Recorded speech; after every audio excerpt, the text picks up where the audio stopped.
નમસ્તે મિત્રો, નોલેજ અડ્ડામાં આપનું સ્વાગત છે. મિત્રો, આ વિડીયો તમે પહેલી વાર જોતા હોય તો પ્લીઝ સબસ્ક્રાઈબ કરો, જેથી કરીને તમને રેગ્યુલર અપડેટ મળતા રહેશે. બીજું કે આ વિડીયોને શેર અને લાઈક કરવાનું ભૂલશો નહીં. મિત્રો, આ વિડીયોમાં આજે આપણે ગુજરાતી વ્યાકરણમાં સમાસ વિશે ચર્ચા કરીશું. મિત્રો, ગુજરાતી સાહિત્યમાં વ્યાકરણને ભિન્ન અંગ ગણવામાં આવે છે. માટે ભાષાને સારી રીતે સમજવા વ્યાકરણનો અભ્યાસ પણ જરૂરી છે. તો આજે આપણે સમાસ વિશે ચર્ચા કરીશું.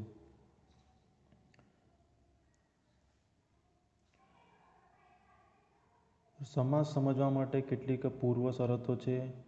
પૂર્વ શરતો અથવા તો એને ચાવીઓ પણ કહીશું આપણે, જે નીચે મુજબ છે. સમાસનો યોગ્ય વિગ્રહ. બીજું છે સમાસની યોગ્ય રીતે સંધિ છૂટી પાડવી.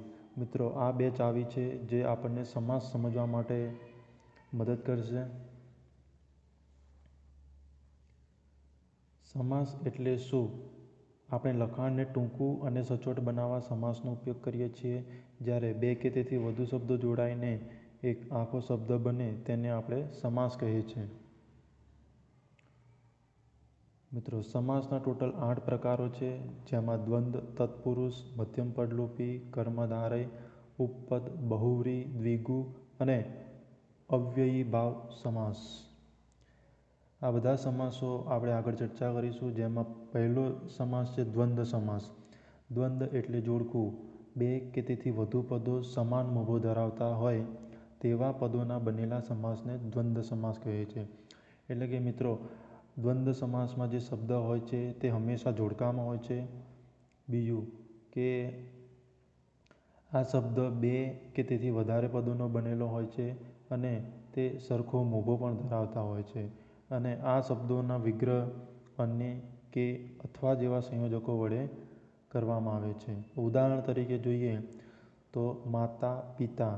મિત્રો, આ એક શબ્દ છે જે જોડકામાં છે, બે પદોનો પણ બનેલો છે અને તે સમાન મોભો પણ ધરાવે છે. માટે આને વિગ્રહ કરતા અને સંયોજકનો ઉપયોગ કરવામાં આવેલ છે.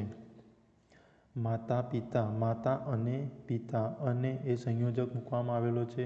તેવી જ રીતે આગળ જોઈએ તો ભાઈ બહેન. મિત્રો, આમાં પણ આ એક જોડકામાં છે અને બે પદોનો પણ બનેલો છે. બીજું કે આ એક સમાન મોભો પણ ધરાવે છે અને તેનો વિગ્રહ અને દ્વારા કરવામાં આવેલ છે.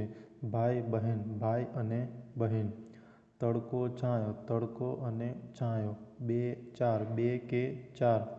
ચા કોફી, ચા કે કોફી. 5 10, 5 કે 10. ઠંડુ ગરમ, ઠંડુ અથવા ગરમ. આમ અને કે અથવા જેવા સંયોજકો વડે વિગ્રહ પામતા સમાસને દ્વંદ્વ સમાસ કહે છે. ત્યારબાદ જોઈએ તો તત્પુરુષ સમાસ. જ્યારે સમાસના બંને પદો વિભક્તિના પ્રત્યયથી છૂટા પડે ત્યારે તત્પુરુષ સમાસ બને છે. જે સમાસના બંને પદો વચ્ચે વિભક્તિનો સંબંધ હોય તેને તત્પુરુષ સમાસ કહે છે. તત્પુરુષ સમાસમાં પૂર્વપદ ગૌણ અને ઉત્તરપદ પ્રધાન હોય છે. અને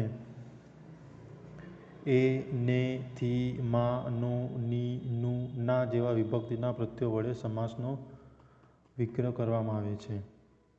મિત્રો, આ સમાસમાં પણ શબ્દ બે અથવા વધારે શબ્દોનો બનેલો હોય છે અને તેના વિભક્તિના પ્રત્યયોથી છૂટા પડે છે. વિભક્તિના પ્રત્યયો આપણે જાણીએ છીએ કે એ, ને, થી, માં, નો, ની, નું, ના જેવા વિભક્તિના પ્રત્યયો છે. ઉદાહરણમાં જોઈએ તો મરણશરણ. મિત્રો, આ શબ્દ એક જોડકામાં છે અને તે બે પદોનો પણ બનેલો છે અને તેને વિગ્રહ કરતા ને પ્રત્યય મૂકવામાં આવેલ છે. એટલે શરણ, મરણ શરણ. મરણ ને શરણ. આ અહીંયા ને એ પ્રત્યય લગાડવામાં આવે છે. તેવી જ રીતે આગળ ધર્મ શ્રદ્ધા. ધર્મમાં શ્રદ્ધા. અહીંયા માં એ પ્રત્યય લગાડવામાં આવેલો છે.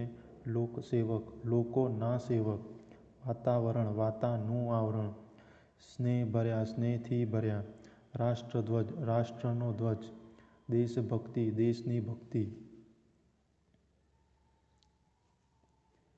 ત્યારબાદ જોઈએ તો મધ્યમ પદલોપી સમાસ. જે સમાસના બે પદોનો વિગ્રહ કરતાં વચ્ચેના પદને ઉમેરવું પડે ત્યારે મધ્યમ પદલોપી સમાસ બને છે. એટલે કે વચ્ચેનો પદ લોપ થયેલો હોય છે. આ સમાસના બંને પદ વચ્ચે વિભક્તિનો સંબંધ પણ જોવા મળે છે. ઉદાહરણ તરીકે જોઈએ તો મીણબત્તી.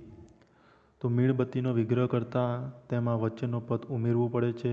મીણ વડે બનેલી બત્તી. ટપાલ પેટી. ટપાલ નાખવાની પેટી. હિમડુંગર. હિમ વડે બનેલો ડુંગર. દિવાસળી. દીવો સળગાવવા માટેની સળી. ત્યારબાદ જોઈએ તો કર્મધારય સમાસ.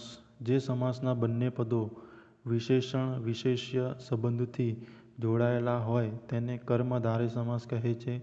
એટલે કે કર્મધારય સમાસનું પૂર્વપદ વિશેષણ અને ઉત્તરપદ વિશેષ્ય હોય છે. કર્મધારય સમાસનું પ્રથમ પદ વિશેષણ દર્શાવે છે. આ સમાસ એક પદ પ્રધાન સમાસ છે. ઉદાહરણમાં જોઈએ તો મહાદેવ.